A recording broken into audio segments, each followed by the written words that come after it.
वक्फ संशोधन बिल के खिलाफ पनप रहे माहौल को नियंत्रित करने के लिए भाजपा देश भर में जन जागरण अभियान चला रही है। इसी सिलसिले में शनिवार को केंद्रीय मंत्री वीरेंद्र खटीक ने गुना में मुस्लिम समाज के प्रतिनिधियों से चर्चा की और उन्हें समझाने की कोशिश की कि वक्फ संशोधन बिल में सुधारात्मक बिंदुओं को शामिल किया गया है। केंद्रीय मंत्री वीरेंद्र खटीक ने गुना के एक निजी होटल में मुस्लिम समाज के प्रतिनिधियों से बातचीत के दौरान वक्फ संशोधन अधिनियम 2025 के नए प्रावधानों के बारे में विस्तार से जानकारी दी। उन्होंने बताया कि पारिवारिक वक्फ में महिलाओं के लिए उत्तराधिकार अधिकारों की रक्षा सुनिश्चित की गई है। संपत्ति का डिजिटलीकरण और अनिवार्य ऑनलाइन पंजीकरण, सरकारी या निजी भूमि को मनमाने ढंग से वक्फ घोषित करने पर रोक लगा दी गई है। वार्षिक योगदान 7% से घटाकर 5% करना सुनिश्चित किया गया है। वीरेंद्र खटीक ने बताया कि वक्फ सदस्यों के कार्यकाल को भी अब निश्चित कर दिया गया है। इससे न्यायाधिकरण सशक्त हुआ है। इसमें सीमा अधिनियम को लागू कर दीर्घकालिक मुकदमों पर रोक लगाने की भी कोशिश की गई है। नए कानून में धारा 40 को हटा दिया गया है, जिसने वक्फ बोर्ड को किसी भी संपत्ति को वक्फ घोषित करने की शक्ति दी थी। वक्फ कानून में धारा 40 शामिल होने की वजह से तमिलनाडु, कर्नाटक, बिहार, केरल आदि राज्यों में विवाद हो चुके हैं।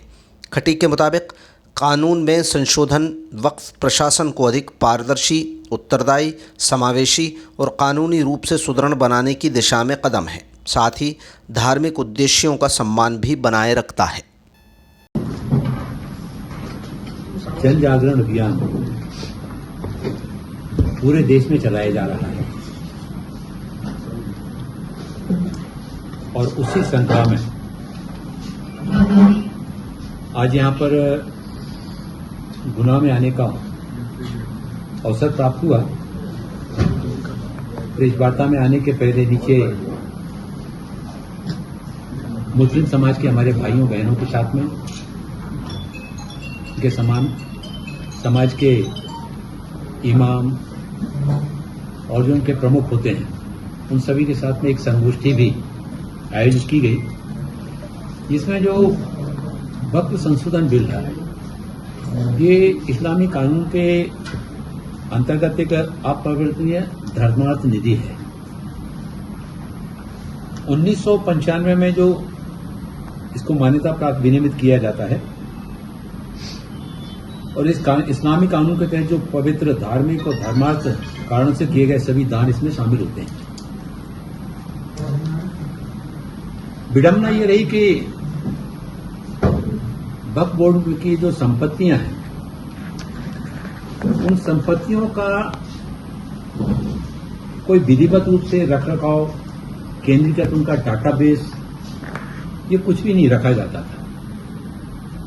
2013 में जो वक्फ संशोधन बिल आया, इस 2013 के अधिनियम के तहत वक्फ बोर्ड न्यूनतम जांच और संतुलन के साथ एक तरफा रूप से संपत्तियों को वक्फ बोर्ड घोषित करने का उनको जो अधिकार दिया गया था, खासतौर से विवादास्पद उपयोगकर्ता के द्वारा वक्फ प्रावधान के माध्यम से, जिसमें केवल लंबे समय तक धार्मिक रूप में उपयोग करते आ रहे हैं, उनको संपत्तियों पर दावा करने की अनुमति दी गई थी। इससे मनमाने ढंग से संपत्तियों के दावे, अतिक्रमण और सरकारी संपत्तियों को वक्फ घोषित करने सहित कई मुद्दे देश के सामने आए। 2025 के जो वक्फ संशोधन बिल है, इस वक्फ संशोधन बिल में ऐसे सारे बिंदुओं का निराकरण करने की दृष्टि से यह संशोधन अधिनियम लाया गया, लेकिन ये लाने के पहले पार्लियामेंट की एक ज्वाइंट पार्लियामेंट्री कमेटी बनाई गई, जिसने लंबे समय तक देश के विभिन्न अंचलों में इसके बारे में विचार विमर्श किया। 1 लाख से ज्यादा दावे, आपत्तियां साक्ष्य के रूप में और लिखित रूप में इसमें आई और बहुत मंथन के बाद पार्लियामेंट के फ्लोर पर इसको लाया गया।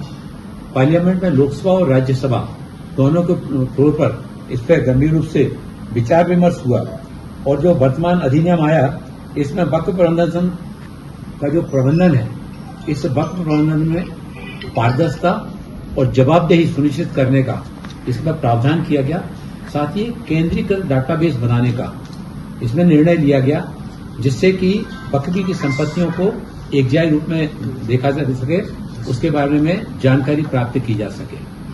अब वक्फ के संपत्ति के बारे में पहले पहले के पूर्व के राजनेताओं के द्वारा जिस तरह से अनदेखापन किया गया या कुछ लोगों ने वक्फ की संपत्ति को अपने लाभ की दृष्टि से उपयोग किया, उसका परिणाम यह हुआ कि वक्फ की संपत्तियों पर माल बन गए, होटल बन गए। लेकिन जो गरीब हमारे मुस्लिम हैं, गरीब हमारी जो मुस्लिम समाज की बहनें हैं, तलाकशुदा बहनें हैं, ऐसी जो बहनें हैं, विधवा बहनें हैं, अनाथ बच्चे हैं, उनके उत्थान के लिए, उनके विकास के लिए उस राशि का कभी उपयोग नहीं किया गया। यहां तक कि पार्लियामेंट की जमीन को भी अगर उनके मन में आ गया कि वक्फ संपत्ति है तो उसको वक्फ संपत्ति माना जाएगा, ये प्रावधान था। जो दिल्ली का एयरपोर्ट है, दिल्ली का एयरपोर्ट, सूरत की नगर निगम, ये सारी संपत्तियों को, सरकारी संपत्तियों को जो वक्फ बोर्ड में माना जाता था, 2025 में ये वक्फ संशोधन का जो प्रावधान किया गया, इसमें मनमाने ढंग से संपत्ति अधिग्रहण को रोकने और धार्मिक स्वतंत्रता और समानता से संबंधित संवैधानिक चिंताओं को दूर करने के लिए बनाया गया। यानी ये सरकारी संपत्तियों का जो अधिग्रहण करके दुरुपयोग करने का जो होता था, उस काम को तो किया जाएगा, लेकिन धार्मिक स्वतंत्रता में किसी तरह की बाधाएं इस अधिनियम के माध्यम से नहीं आएंगी, चाहे वो मदरसे हो, चाहे वो कब्रिस्तान हो, और चाहे वो उनके धर्मार्थ चिकित्सालय हो। इस तरह की जो गतिविधियां चलाई जाती हैं, उनमें किसी तरह का अधिनियम के द्वारा अवरोध नहीं आएगा। वक्फ पर इसमें किसी भी संपत्ति का, वक्फ का दावा करने की शक्ति जो है ना, ये शक्ति को जो हटाया जा रहा है, लेकिन नया अधिनियम धारा 40 को हटा करके वक्फ बोर्डों की मनमानी शक्तियों को समाप्त करता है, जो उन्हें संपत्ति को एक तरफा तरीके से वक्फ घोषित करने की अनुमति देता था। भूमि रिकॉर्ड में बदलाव करने से पहले अब समाचार पत्रों में 90 दिन की सार्वजनिक सूचना प्रकाशित करना ये अनिवार्य किया गया है। और वर्तमान अधिनियम ऐसी सभी सरकारी संपत्तियों को पुनः वापस प्राप्त करने का अधिकार देता है जिन पर मूल अधिनियम से पहले या बाद में वक्फ के रूप में दावा किया गया था। राज्य सरकार को ये सारा का सारा कार्य राज्य सरकारों के द्वारा किया जाएगा, और राज्य सरकार कलेक्टर से एक उच्च रैंक वाला एक अधिकारी, उसको ये अधिकार दिए जाएंगे ताकि इन सारी संपत्तियों का